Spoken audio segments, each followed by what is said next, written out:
Undercover CEO walks into his own store. What he discovers will leave you speechless. The bustling city streets were alive with energy as David Carter, the CEO of a renowned clothing chain, stepped out of his sleek black car. Wearing a modest outfit of jeans and a hoodie, he blended seamlessly with the crowd. Today was no ordinary day for him.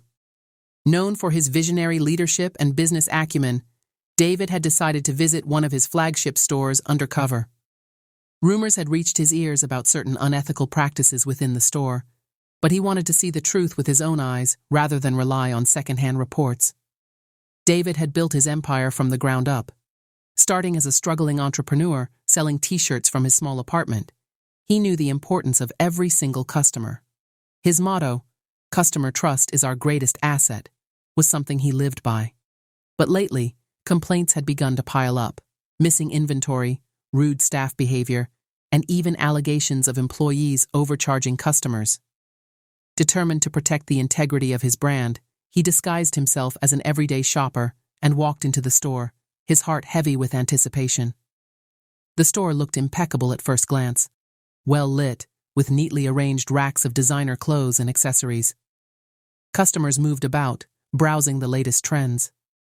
But as David scanned the environment, he noticed subtle cracks beneath the polished exterior. An employee at the counter appeared disinterested, scrolling through his phone as a line of customers waited for assistance. Two sales associates stood near a display, gossiping loudly about their weekend plans, paying no attention to the shoppers in their vicinity. Trying to remain inconspicuous, David picked up a few items and headed toward the changing rooms. On his way, he saw a young woman hesitating near a display of high-end jackets. She seemed unsure, checking the price tags and glancing nervously at her phone. That's when a sales associate approached her, a man in his mid-30s named Rick, with a slick demeanor and a too-confident smile. David slowed his pace, drawn by their interaction. Rick offered to help the woman, complimenting her taste and assuring her the jacket was a limited edition. But something about his tone felt off to David. He watched as Rick leaned in closer to the customer, his voice lowering as he suggested a special discount if she paid him directly in cash. The woman appeared confused but intrigued, while Rick assured her that this was an exclusive deal he was offering just for her. David's heart sank. This was exactly the kind of unethical behavior he had hoped wasn't true. He clenched his fists, fighting the urge to intervene immediately. Instead, he decided to observe further, ensuring he had all the evidence he needed before confronting the situation. He quietly followed Rick and the customer, his mind racing with a mix of anger and disappointment. This was not the culture he had worked so hard to build. David watched as Rick led the woman toward the checkout counter, his behavior growing increasingly suspicious. He maintained a casual demeanor but kept his eyes sharp, listening closely to their conversation. Rick continued his smooth-talking sales pitch, assuring the customer that paying in cash would save her from paying additional store fees and taxes. It was a clever scam, one that could easily fool someone unfamiliar with the store's actual policies. The woman, still hesitant, asked why the store would allow such a transaction. Rick smiled and confidently replied, "It's an unadvertised perk we offer to select customers. You won't find this deal online or in other stores." His ability to lie so effortlessly sent a chill down David's spine. David moved closer, pretending to browse a rack of shirts nearby. From his vantage point, he saw Rick open the cash register under the guise of ringing up the purchase. Instead of following protocol, Rick discreetly slipped the cash into his pocket, printing no receipt for the customer. The woman seemed satisfied, leaving the store with her purchase, unaware of what had just occurred.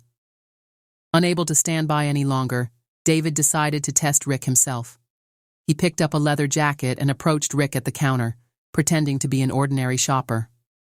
"Hey, I'm interested in this jacket. Is there any way I can get a better deal on it?" David asked casually, his tone suggesting naivety. Rick's eyes lit up as he sized David up, assuming him to be just another gullible customer. "You're in luck," Rick replied with a sly grin.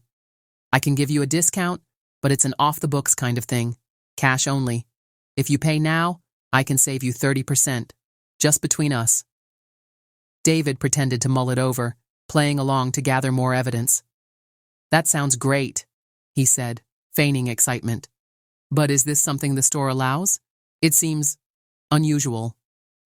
Rick chuckled, brushing off the question. "Don't worry about it. This is how we take care of our best customers. Trust me, you won't find a deal like this anywhere else."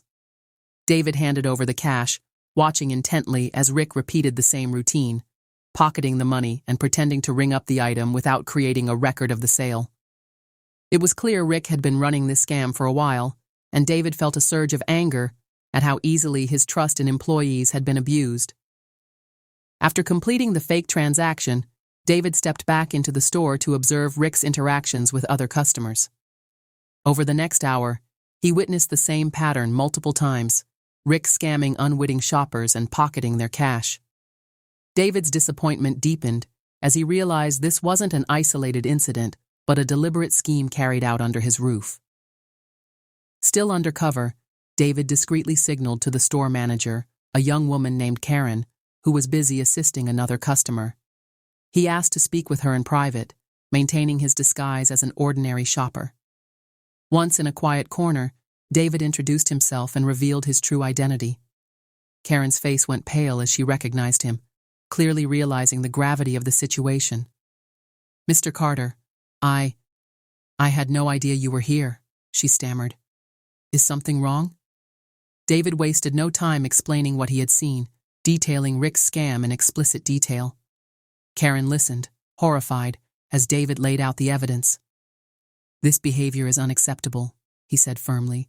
"I trusted this team to uphold the values of this company. I need your cooperation to address this immediately." Karen nodded, determined to take action.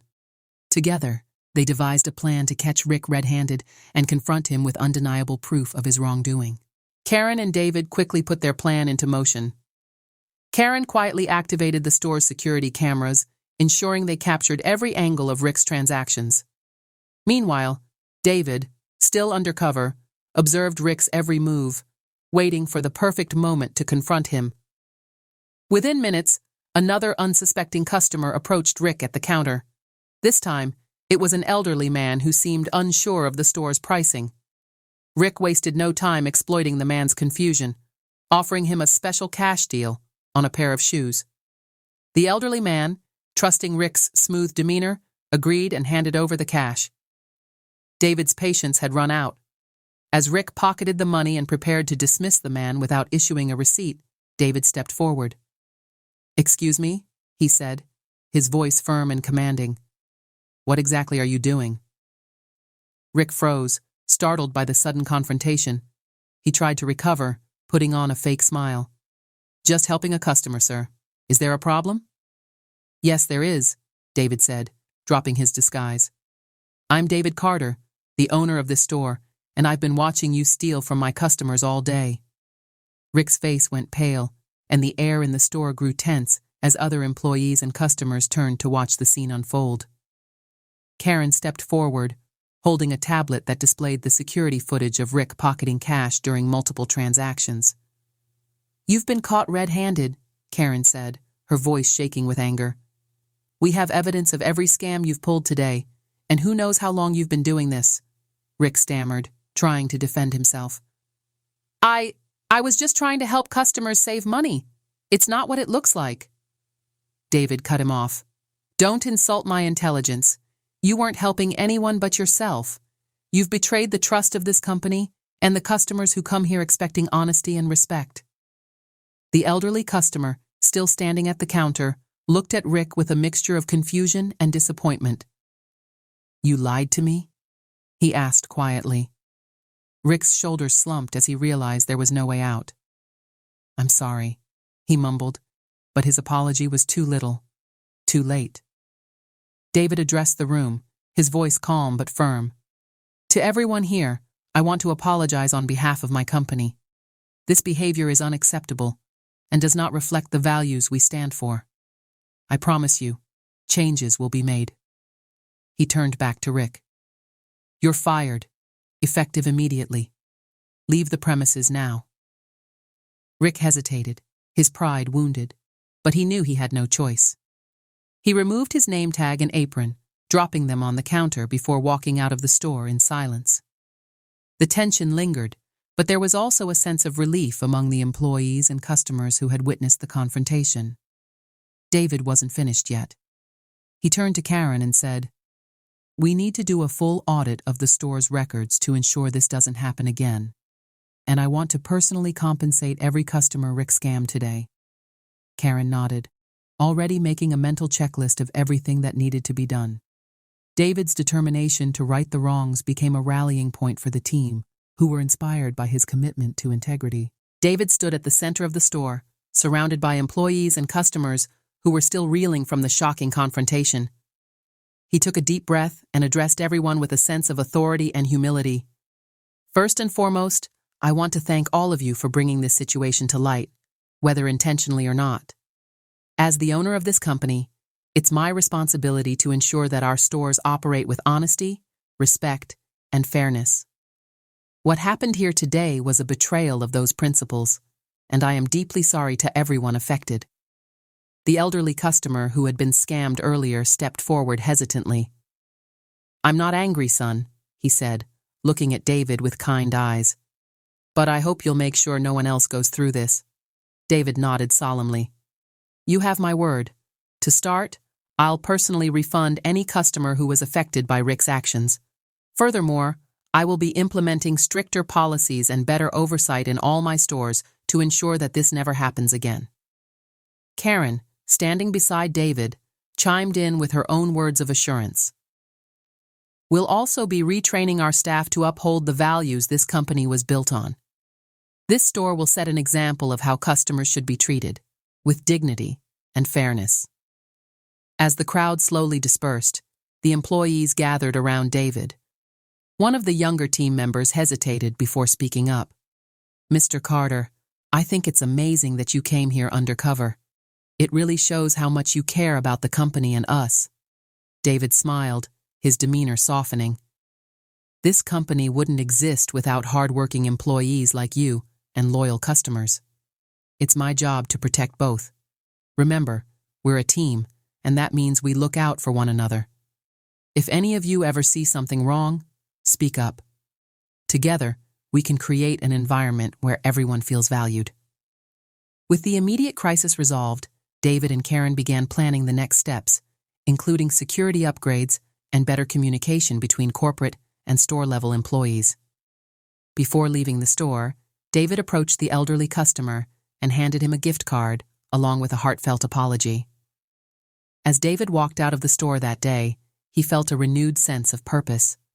The experience had been a wake-up call, reminding him that leadership wasn't just about profit margins or growth. It was about protecting the people who made his business thrive. Word of the incident spread quickly, earning David admiration from employees and customers alike. Many praised his decision to step into the shoes of his staff to uncover the truth, proving that a true leader is one who leads by example. In the weeks that followed, the store thrived under its renewed policies, becoming a shining example of transparency and integrity in the industry. And though the events of that day were a painful reminder of human fallibility, they also sparked a transformation that set the company on a path of greater accountability and success.